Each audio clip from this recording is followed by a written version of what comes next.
Waraanni bilisummaa Oromoo WBO'n tarkaanfii guggubduu waraana bilxiginnaa irratti fudhachuudhaan duula WBO balleessuudhaaf karoorfatanii bobba'an harkaa fashaleessee jira. Akka kanaanis har'a 26 bara 2022 ganama bariisaa 12 irraa qabuudhaan tarkaanfii jabaa godina Baha Wallaggaa Onoo Eebantuu irratti fudhateen humna diinaa mooraa garaagaraa keessaa haleelee baasuun aanicha guututti dhuunfatee jira. Tarkaanfii jabaa fudhatame kanaanis humni diinaa hedduun du'anii gariinis madaa'anii jiru. Hidhamtoota siyaasaatis gadhiisuudhaan meeshaalee waraanaa garagaraatis dhuunfatee jira. Tarkaanfii gootichi waraana bilisummaa Oromoo fudhate kanaan murni bilxiginnaa baaraguudhaan dhukaasaa aanaalee garagaraa keessaa dhukaasaa jiru. WBO'n erga aanicha dhuunfatee boodaas hojii hawaasa tasgabbeessuu fi mana keessaa of eeggannoodhaan turuu irratti hojjechaa jira. Waraanni bilisummaa Oromoo WBO'n humna waraana bilxiginnaa miilaan aanaa giddaa irraa eebantutti dirmachaa turan aanuma eebantuu bakka Kattichee jedhamtu irratti itti marsuudhaan daaraa godhee jira. Miidhaa WBO'n waraana bilxiginnaa irraan gahaa jiru bu'aa hooggansaa fi kaayyoo qabaachuu ta'uu mul'isa. WBO'n lixa shaggar aanaa Cobiitii fi Jalduu keessatti diina du'aa fi madoon adabuu beeksise. 26 gootichi waraana bilisummaa Oromoo WBO'n lixa shaggar aanota Jalduu fi Cobiitti waraana bilxiginnaa hedduu ajjeesuudhaan gariis madeessee waraanni bilisummaa Oromoo WBO'n tarkaanfii guggubduu fudhachuu itti fufuudhaan 26 har'aan tana ganama bariisaa 10 irraa eegalee hanga gabaasni kun qindaa'etti lola ona Jalduu magaalaa Osoleetti taasiseen humna waloo bilxiginnaa irraa 45 ajjeesee 21 ammoo madoolan dammii hin qabneen adabee jira. Waraanni bilxiginnaa tarkaanfii kanaan rifatee yeruma sana humna dabalataa kallattii garagaraa irraa xiyyaara waraanaa diroonii jedhamuun marsaa jira. Haaluma wal fakkaatuun ona Cabiitti sa'a wal fakkaatutti lolli ganda qorichaa Kottichaatti kan eegale yoo ta'u WBO'n waraana PP irraa 31 du'aan yoo adabu 19 ammoo madoolan dammii hin qabneen adabee jira. Waraanni bilxiginnaa kun lola sanaan booda waldaa amantaa Ortodoksii Gabaa Sanbataatti du'aa isaanii awwaallachaa turan. Haaluma kanaan itti fufuudhaan WBO'n godina Gujii Bahaa aanota garaagaraa keessatti tarkaanfii fudhateen injifannoo boonsaa galmeessee jira. 26 bara 2022 tarkaanfii WBO'n humna diinaa irratti fudhatu WBO'n zoonii kibbaatis itti fufuudhaan kibbata 20 irraa jalqabee godina Gujii Bahaa aanota akka Sabbaa Boroo fi Agaa Waayyuu keessatti Birgeedii Aduusaafaa Cipraa Laga Dambii fi Cipraa Maddaal Budaa waliin taasifame injifannoo boonsaa galmeessee jira. Loltoonni bilxiginnaadhaan lola ona Sabbaa Boroo qolansaa irratti ajjeefaman 38 yoo ta'an san keessaa kan reef kakaafatan 21 kanneen reef gatanii baqatan keessatti ajajoonni 7 argamee jira. Madoon PPdhaan mana yaalaa adoolaa loltoota 30 ol kan ta'an yoo ta'u kanneen gara magaalaa hawaasaatti yaala olaanaadhaaf ergaman loltoota 29 ni ta'u. Eegsitoonnii fi waraanni sirna bilxiginnaadhaan lola waraana bilisummaa Oromoo godina lixaa Wallaggaa aanota garaagaraa irratti fudhateen booji'aman uummata Oromoo dhiifama gaafachuudhaan qabiinsa WBO'n isaaniif taasises dinqisiifatanii jiru. Waraanni bilisummaa Oromoo WBO'n onkololeessa 14 irraa jalqabuudhaan hanga guyyaa har'aan tanaa 26tti lixa Oromiyaa aanota lixa Wallaggaa keessatti tarkaanfii diina qulqulleessuuf fudhachaa ture injifannoo boonsaa galmeessee jira. Lola qindaa'aa kana irratti waraanni bilxiginnaadha. Ajajootni waraanaa, miseensonni waraana sirna bilxiginnaa fi milishoonni sirna PP dhibbaan lakkaa'aman booji'amanii jiru. Milishootaa fi waraanni bilxiginnaa booji'aman kun akka dubbatanitti waraana bilisummaa Oromoo sobaan yakkanii irratti duruudhaan cinatti uummata Oromoo bal'aa qe'ee isaanii gubanii hidhaa saamaa fi ajjeesaa turan. Ittuma fufuudhaan booji'amtoonni kunneen WBO'n kaayyoo fi akeeka oluuf hin qabu hawwanii fi shamarran Oromoo gudeeduu fi abbootii qabeenyaa saamuuf wal ijaaran jechuudhaan dantaa dhuunfaa keenyaatiif dhugaa jiru dhoksaa turre jedhan. Haleellaa WBO'n fudhate kanaan kan booji'aman kun baay'ina waraanaatii fi meeshaalee ammayyaa WBO'n hidhatee jiru ajaa'ibsiifachuudhaan WBO'n dhugumaan impaara Itoophiyaa diigee biyya Oromiyaa ijaaruudhaaf humna qabaachuu isaa waan argan irraa dubbatanii jiru.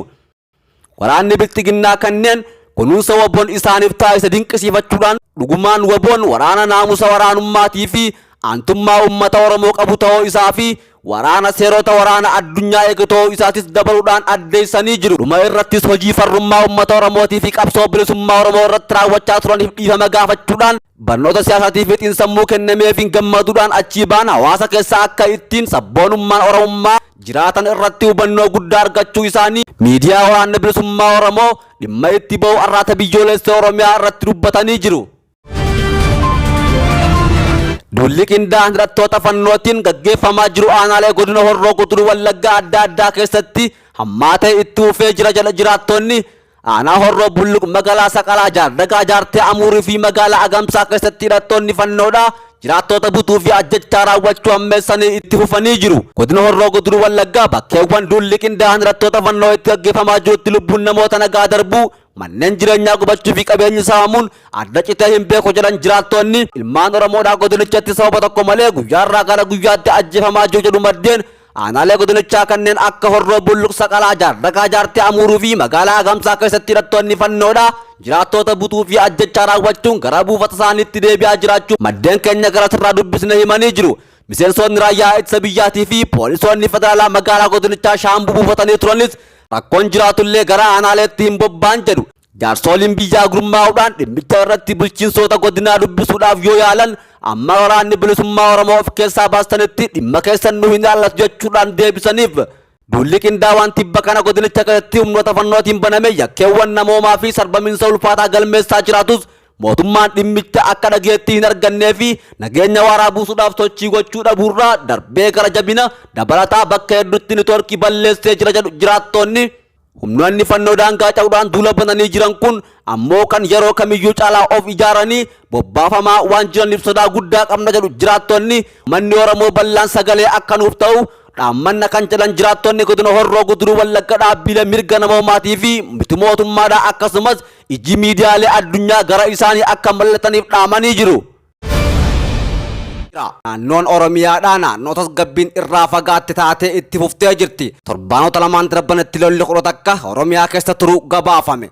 Torbaan lamaan darbetti walitti bu'iinsi 24 Itoophiyaa keessatti galmaa'u kan eeru gabaasni Armed Conflict Location and Event Daataan walitti bu'iinsa kanaan namoonni 99 lubbuun darbee jira jedha. Kanneen keessaa 70 lammiilee nagaa ta'uu eeree kaaba Itoophiyaatti ammallee tasgabbiin fooyya'aa jira jedhe.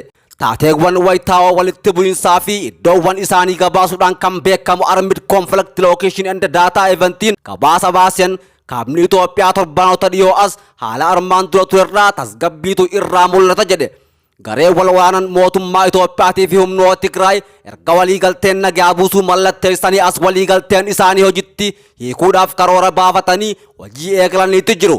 Hidhannoo hiikkachiifuu loltoota gara qe'eetti dachaasuudhaaf dabalatee adeemsa hojiirra oolmaa waliigaltee isaanii gamtaan Afrikaa jala bu'ee akka hordofuu fi mirkaneessu waliigaltee irra gahanii jiru. Waliigalteen nagaa mallattaa'e irratti yaaddoon tokko tokko gama humnoota Tigraay ka'aa ture adeemsi keessatti mul'achaa jira. Jilli ergama addaa gaanfa Afrikaa pirezidaantii duraanii Naayijeeriyaadhaa Olusegun Obasanjoodhaan durfamu kaleessa Maqalee dhaquudhaan qondaaltota Tigraay dubbisuudhaan yaaddoowwan jiran irratti mari'atanii jiru. Waa'ee humnoota alaa mootummaa Eertiraa yaaddoo tokko akka isaan seenuu hin qabne hubachiisanii jiru. Obasanjoon humni alaa sababni biyya biraa keessa turuuf tokkollee hin jiraatu kun tasuma gufuu adeemsa araaraatis ta'uu hin qabu jechuudhaan dubbatanii jiru. Maqaleedhatti naannoo Tigraayitti konkolaattonni gargaarsaan ce'aa jiraachuu mootummaan Itoophiyaa bu'uuraalee misoomaa addaan citanii turan bakkatti deebisuudhaaf suphaa jira. Namoonni buqqa'an 100,000 kan lakkaa'aman naannoo Amaaraatii fi Affaar keessatti gara qe'eetti deebi'aa jiru. Walumaa galatti kaabni Itoophiyaadhaa kan durii caalaa nagaa fooyya'ee qabu jedhu. Yeroo ammaa garuu hundaa ol naannoon tasgabbii hin qabne naannoo Oromiyaatti akka gabaasa kanaatti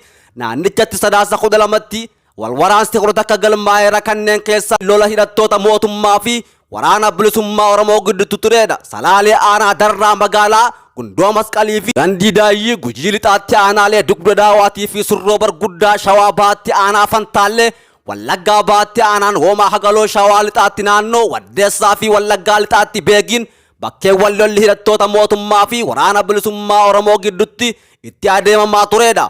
Wallaggaa lixaa aanaa Kiraamuutti hidhattoota milishaa fi fannoo Amaaraa fi qaamoleen nageenya mootummaa gidduu lolaa turen namoota nagaa dabalatee 20 ol dhumanii jiru. Akka gabaasa kanaatti haleellaa qilleensaa aanaa Darraa fi Cobitti raawwatameen namoonni nagaa 40 ol ajjeefamuu gabaase. Torbaanuma sana keessa waraanni bilisummaa Oromoo waboon gama kibbaatiin godina Gujii aanaalee akka Gumii Eldaalootii fi Goorodoolaa Waadaraa Sabbaa Baruutii fi Adoolaa Reeddee Gujii lixaatti ammoo aanaa Malkaa Soddaa Booranatti aanaa Areeroo dabalatee bakka baay'ee to'atee jira. Oromiyaa keessatti haleellaan lammiilee nagaa irratti raawwatamu hammaatee jira. Haleellaawwan 8 kan namoota nagaa irratti xiyyeeffatan galmaa'aniiti jiru. Naannoo Amaaraatti torban san keessa godina Gondar lixaatti haleellaa hidhattoota qimaantii konkolaataa deddeebisaa uummata irratti banuudhaan namoota 15 ukkaamsanii fuudhanii jiru. Naannoo sabootaa fi sablammootaa kibba godina Guraagee magaalaa Walqixxeetti mormiin uummataa turen hidhattoonni mootummaadhaa dhukaasanii jiru.